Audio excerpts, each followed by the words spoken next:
नमस्कार विद्यार्थी मित्रांनो, आज आपण फुल व्हिडिओ एक करतोय गणित भाग 1 चा, ज्याच्यामध्ये पहिलं प्रकरण आहे आपलं दोन चलातील रेषीय समीकरणे. इंग्लिशमध्ये त्या प्रकरणाचं नाव आहे linear equation in two variables. Variables म्हणजे चल, इक्वेशन म्हणजे समीकरण, लिनियर म्हणजे ज्याला आपण म्हणतो रेषीय समीकरण. लिनियर रेषीय इक्वेशन समीकरण, टू म्हणजे दोन, व्हेरिएबल म्हणजे चल.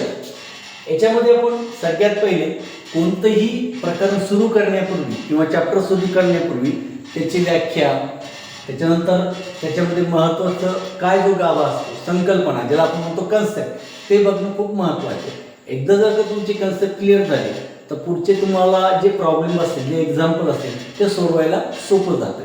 पाहूया आपण सगळ्यात पहिले दोन चलातील रेषीय समीकरणाची व्याख्या. That is called the basic definition of linear equation. पहा, ज्या समीकरणांमध्ये दोन चले वापरली जातात आणि चल असलेल्या प्रत्येक पदाची कोटी एक असते, कोटी म्हणजे त्याला घातांक म्हणतो आपण, त्या समीकरणाला दोन चलातील रेषीय समीकरण असे म्हणतात. परत एकदा सांगतो, ज्या समीकरणामध्ये दोन चले वापरले जातात, फॉर एक्झाम्पल एक्स वायच्या स्वरूपात समीकरण असेल तर एक्स हे चल झालं, वाय हे चल झालं.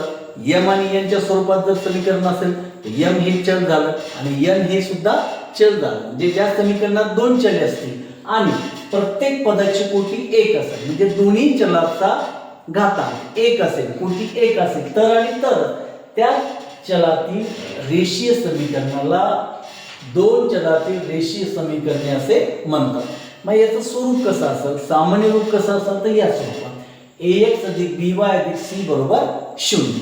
याच्यामध्ये तुम्ही बघू शकता की हे दोन चलातील रेषीय समीकरणाचे सामान्य रूप आहे. याच्यामध्ये दोन चल आहेत x आणि y, याच्या प्रत्येक पदाची कोटी एक एक आहे, म्हणून या समीकरणाला आपण दोन चलातील रेषीय समीकरणे असं आपण म्हणतो. फॉर एक्झाम्पल जर पाहायचं झालं तर 5x बरोबर 8y वजा 12 या समीकरणाचं 5x मायनस 8y अधिक 12 बरोबर 0 हे सामान्य रूप आहे. म्हणजे हे समीकरण जे आहे ते कशाच्या स्वरूपात आहे, ax अधिक by अधिक c बरोबर 0. आता या ठिकाणी सुद्धा बऱ्याच वेळेस विद्यार्थ्यांना कन्फ्युजन होतं, कारण की पहिल्यापासून प्रॅक्टिस न केल्यामुळे किंवा लक्ष न दिल्यामुळे त्यांना हे लक्षातच येत नाही की हे समीकरण इकडे कसं आलं. मग तुम्हाला सांगतो, तो बेसिक नियम आहे.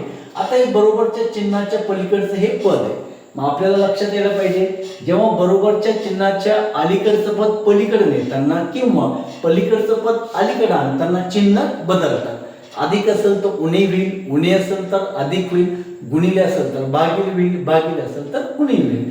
सेम इथं 5x बरोबर 8y वजा 12, अधिकचे 8y इकडे येताना उणेचे 8y, उणेचे 12 इकडे येताना अधिकचे 12 बरोबर 0. म्हणजे हे दोन चलातील रेषीय समीकरण कोणत्या स्वरूपात आलंय, ax अधिक by अधिक c बरोबर 0. म्हणूनच या समीकरणाला आपण दोन चलातील रेषीय समीकरणाचं सामान्य रूप असं म्हणतो. मग आता तुम्हाला रेषीय समीकरणाची व्याख्या कळली असेल. परत एकदा पाहू, ज्या समीकरणामध्ये दोन चल वापरले जातात, प्रत्येक पदाची कोटी एक असते आणि त्याचं सामान्य स्वरूप ax अधिक by अधिक c बरोबर 0 असेल तर आणि तरच त्या प्रकारच्या समीकरणाला दोन चलातील रेषीय समीकरण असे म्हणतात. इंग्लिशमध्ये म्हणतात त्याला linear equation in two variables. ठीक आहे. आता या एक्झाम्पल मध्ये एक छोटसे 4 प्रकारचे एक्झाम्पल पाहतो आपण. बाबा हे दोन चलातील रेषीय समीकरणे आहे किंवा नाही ते आपल्याला ओळखायचे. आपल्याला व्याख्या माहिती आहे, कन्सेप्ट माहिती आहे, सामान्य रूप माहिती आहे. मग आजच्या याच्या 3 मुद्दे लक्षात ठेवायचं, व्याख्या, सामान्य रूप, या दोन गोष्टी लक्षात आलं तर आपण या चारही प्रश्नाची उत्तर सहज देऊ शकतो. पहिलं एक्झाम्पल पाहूया. 4m अधिक 3n बरोबर 12.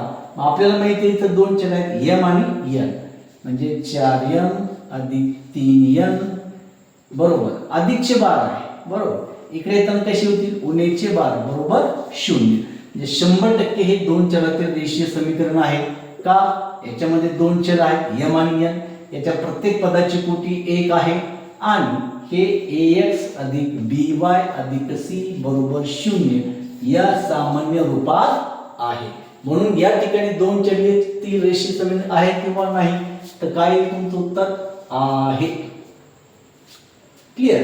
सेकंड एक्झाम्पल पहा. 3x वर्ग उणे 7y बरोबर 16.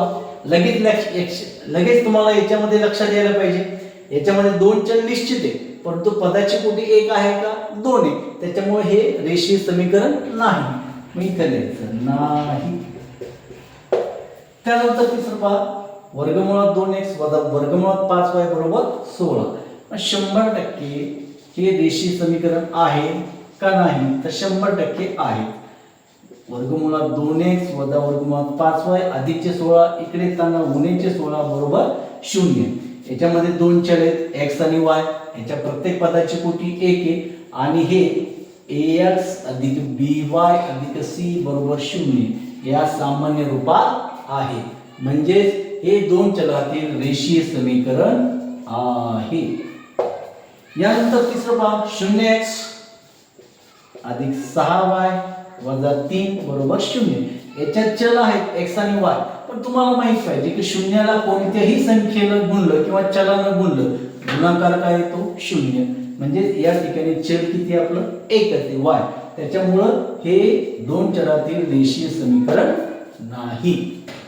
त्यामुळे या ठिकाणी आपल्याला परत एकदा सांगतोय, आजपासून आपण जो फुल व्हिडिओ सुरू केला, पहिला चॅप्टर गणित भाग 1 चा दोन चलातील रेषीय समीकरण, इंग्लिश मध्ये त्याला linear equation in two variables म्हणतात.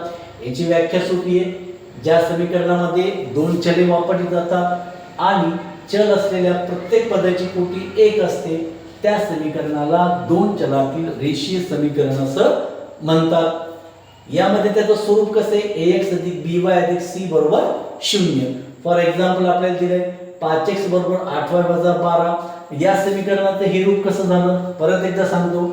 अधिकचे 8y इकडे येताना उणेचे 8y, उणेचे 12 इकडे येताना अधिकचे 12, म्हणजे 5x उणे 8y अधिक 12 बरोबर 0 हे सामान्य रूप आहे. मग अशा प्रकारचे एक्झाम्पलचे आपण 4 एक्झाम्पल घेतले, ज्याची प्रॅक्टिस केली. कसं, क्रमांक 1 चा 4m अधिक 3n बरोबर 12 हे दोन्ही चलातील रेषीय समीकरण आहे किंवा नाही, 100% आहे. का, याच्यात दोन चले m आणि n, याच्या प्रत्येक पदाची कोटी 1 आहे. याचं स्वरूप देखील ax अधिक by अधिक c बरोबर 0. कसं, तर अधिकचे 12 इकडे येताना उणेचे 12, पलीकडे काय आले 0, म्हणजे 4m अधिक 3n उणे 12 बरोबर 0 जे या सामान्य रूपात आहे. दुसरा भाग 3x वर्ग वजा 7y बरोबर 16.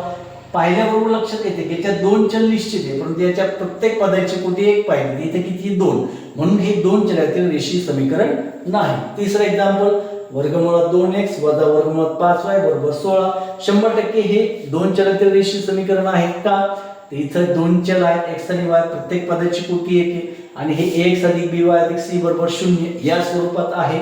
अधिकचे 16 इकडे येताना उणेचे 16. चौथं 0x अधिक 6y वजा 3 बरोबर 0. इथं चल दिसते तुम्हाला x आणि y, कोटी पण 1 आहे, परंतु आपल्याला माहित आहे गणितामध्ये की शून्यानं कोणत्याही चल किंवा संख्येला गुणलं तर गुणाकार काय येतं 0. त्यामुळे या ठिकाणी एकच चल आहे, म्हणून हे दोन चलातील रेषीय समीकरण नाही.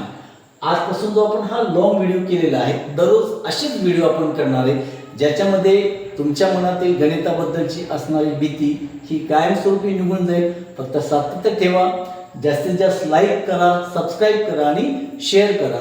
पुढच्या व्हिडिओमध्ये आपण दोन चलातील रेषीय समीकरण 1.1 मधले 3 ते 4 एक्झाम्पल बघणार आहोत. नमस्कार.